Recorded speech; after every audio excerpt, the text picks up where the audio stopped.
नमस्ते प्यारे बच्चों। आज हम वापस आए हमारी हिंदी की कक्षा में। आज हमारे अध्याय का नाम है पाठ अध्याय 9 गुप्त काल। गुप्त काल का मतलब क्या है? वो काल जहाँ पे ऐसी चीजें हैं जिनके बारे में कई लोगों को पता नहीं, तो गुप्त, ठीक है ना। तो ये जो पाठ है आपका क्या है, भारतीय संस्कृति के ऊपर। जैसे हमने लास्ट टाइम पढ़ा था कि हमने भारत की विभिन्न संस्कृतियों के बारे में पढ़ा था, उसी तरीके से ये भी एक क्या है, पाठ है।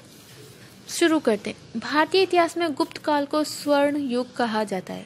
इस युग में सभ्यता और संस्कृति का काफी विकास हुआ है, जिनमें साहित्य, मूर्तिकला, वास्तुकला और चित्रकला प्रमुख है।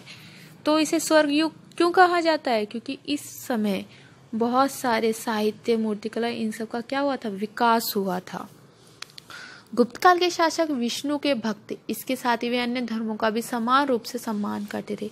विष्णु जी के भक्त होने के साथ वो अन्य का भी क्या करते थे, सम्मान करते थे, यानी कि उनके लिए सारे धर्म एक बराबर थे। गुप्त काल में बनी भगवान बुद्ध की मूर्तियां सारे संसार में प्रसिद्ध है।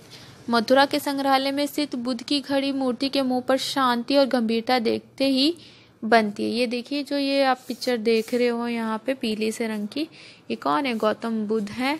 तो इनकी जो मूर्ति है मथुरा में है और ये बहुत ही शांत स्वभाव के लगते हैं। सारनाथ में भी बुद्ध की मूर्ति का शांतिपूर्ण सजीव रूप वंदनीय है, यानी कि उसके बारे में हम ज्यादा कुछ कह नहीं सकते, इतनी मनमोहक है। गुप्त काल का सबसे सुंदर मंदिर ललितपुर जिले में देवगढ़ का दशावतार मंदिर है। इसमें 12 मीटर ऊंचा एक शिखर है और 4 मंडप है। इसके द्वार के खंभों पर सुंदर मूर्तियां बनी। दिल्ली में कुतुब मीनार के पास गुप्त काल में बनी लोहे की लाट उस समय के विज्ञान की उन्नति का एक अद्भुत नमूना है। 1500 वर्ष बीत जाने पर भी इसके ऊपर धूल और वर्षा का कोई प्रभाव नहीं हुआ।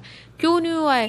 क्योंकि जो लोहे का है वो अष्ट धातु का बना हुआ है, इस वजह से उसमें आज तक कभी जंग भी नहीं लगा है।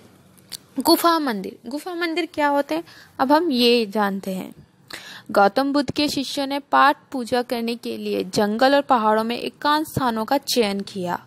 गौतम बुद्ध को बौद्ध धर्म को मानने वाले राजाओं ने पहाड़ों और गुफाओं को कटवाकर मंदिरों का निर्माण करवाया। तो जो मंदिर आप देखोगे गौतम बुद्ध के, वो कैसे हैं? पहाड़ों को काटकर बनाए गए।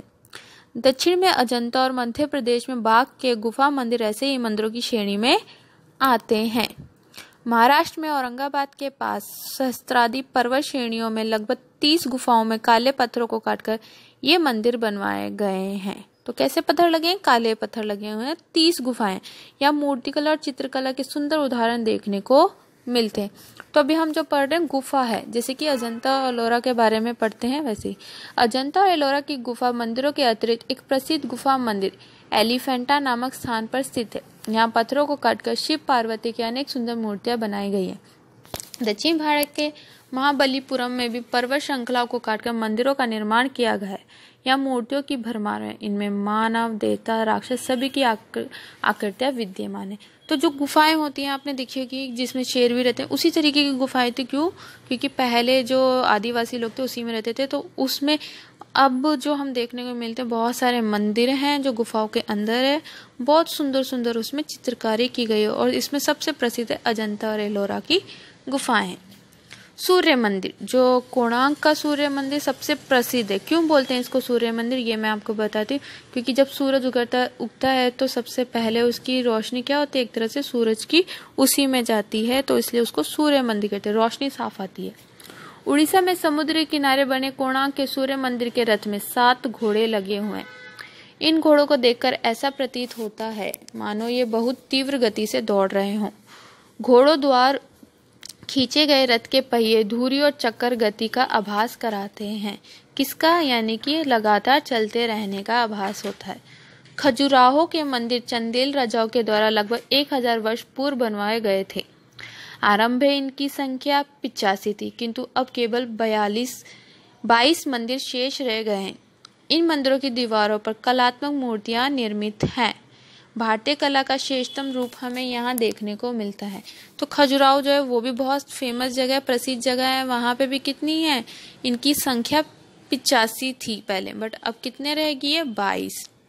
दक्षिण भारत के मंदिर, दक्षिण भारत यानी कि साउथ जो हमारा है, जैसे केरला, कर्नाटका, यहाँ दक्षिण भारत में उच्च कोटि की वास्तुकला और मूर्तिकला के दर्शन होते हैं। आइए अब हम इन मंदिरों की बनावट का अवलोकन करें। मंदिर का मुख्य द्वार गोपुरम कहलाता है। क्या कहलाता है? गोपुरम, यानी कि एकदम सामने से आने वाला। या अनेक विशाल खंभों पर बने मंडप इन मंदिरों की विशेषता है। तो ये जितने भी मंदिर बने हुए किस पे हैं? खंभों पे बने हैं। दक्षिण में तंजावुर, चिदम्बरम, कांचीपुरम, मदुरई, रामेश्वर आदि ऐसे ही मंदिर है। तो ये सारे क्या हैं आपके? इसी तरह से तंजावुर का बृहदेश्वर मंदिर विश्व भर में प्रसिद्ध है। इसका शिखर 200 फीट ऊंचा है। कितना? 200 फीट, यानी कि लंबा है। शिखर पर स्वर्ण कलश है, यानी कि सोने का कलश है, मटका जिसे कहते हैं। चिदम्बरम के मंदिर की यह विशेषता कि यहाँ तांडव नृत्य करते नटराज की मूर्ति दर्शाई गई है। इसके एक हाथ में डमरू और दूसरे में अग्नि की ज्वाला है। तो किसकी? नटराज। आपने देखा होगा कई सारे जो नृत्य होते हैं उसमें ये मूर्ति दिखाई देती है। अब आ जाते हैं हम मदुरई का मीनाक्षी मंदिर पे।